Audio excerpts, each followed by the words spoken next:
Функциялардын аныкталуу областы жана маанилери экинчи видео. Сабак.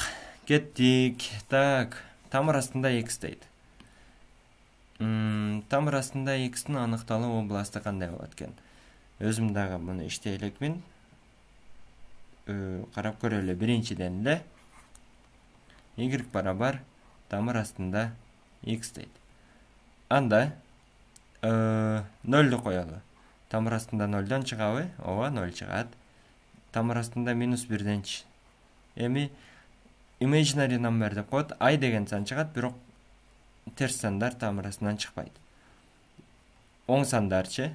Оң сандар мисалы 100 чыксын, тамыр астында 100дөн 10 чыгат. Тамыр астында 3дөн канча чыгат? 3 чыкпайт эмес да. Белгилүү бир сан бар, ошол сандын квадраты 3. Демек, бул эмне сан? Бүтүн сан болбосо дагы белгилүү бир нерсе деген сан бар. Азыр мен телефонумдан калькуляторду ачтым. Тамыр астында 3 дедим. Бул болсо 1,100 73 2 0 5 0 8 деп уланып кете берет экен. Демек, ушундай бир сан. Демек, бардык оң сандар тамырдан чыгат. Терс сандар чыкпайт. Бирок терс сандар чыгаруунун жолу бар, ал башка математиканын бөлүмүнө кирип кетет. Ошондуктан биз эмне кылат экенбиз? Мунун аныкталуу областы 0дон башталат дагы чексиздикке чейин. Бирок 0 өзү кошулат. Ошондуктан чарчы каша менен. Чексиздик деген сан жок, ошондуктан чексизге чейин деп кое беребиз дагы каша менен, кадимки каша менен. Маанилери дайыма оң сандар чыгат экен. Демек, бул дагы 0дон башталат, чексизге чейин 0 кошулат. Кийинки бир аз кызыктуу болуп атат.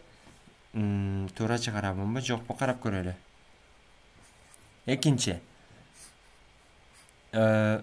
Y барабар тамыр астында 4 - x экен.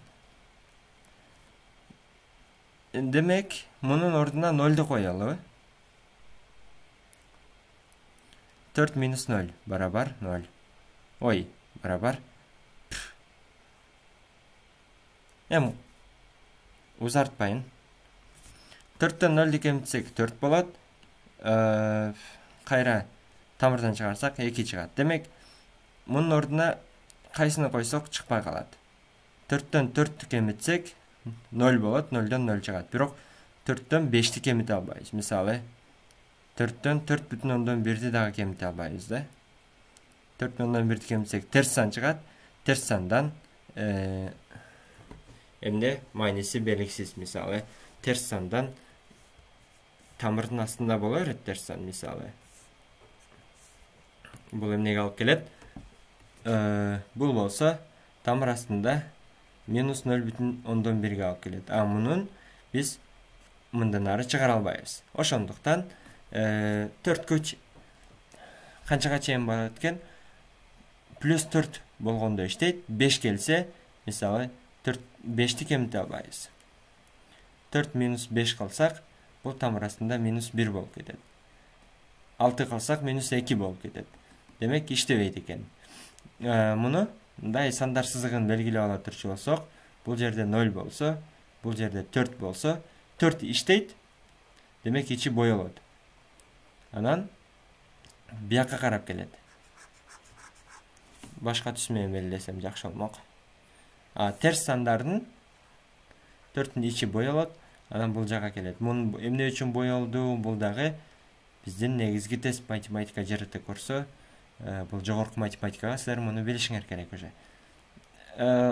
Мындайынан келет.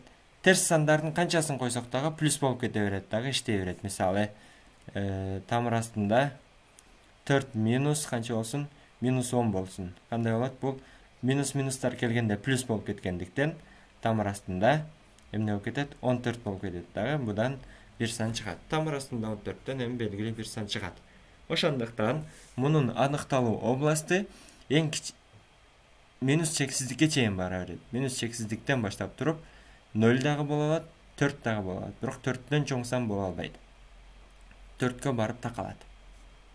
Мунун маанилери каерден башталат экен? Эң кичине мааниси ошондо 0 болот. эң кичине мааниси 0 боло алат. Андан кийин 1, 2, 3, 4, 5 болуп кете берет. Анан канчалык терс чоң сан коюлса, экөө кошулуп кетип туруп чоң сан чыга берет. Демек, плюс чексиздикке чейин чыга берет экен. Жоопту текшерип көрөйүн. Мына 0дон чексиздикке чейин, 0дон чексиздикке чейин окшош. Аныкталма областта экинчиники минус чексизден 4кө чейин, 0дон чексизге чейин туура.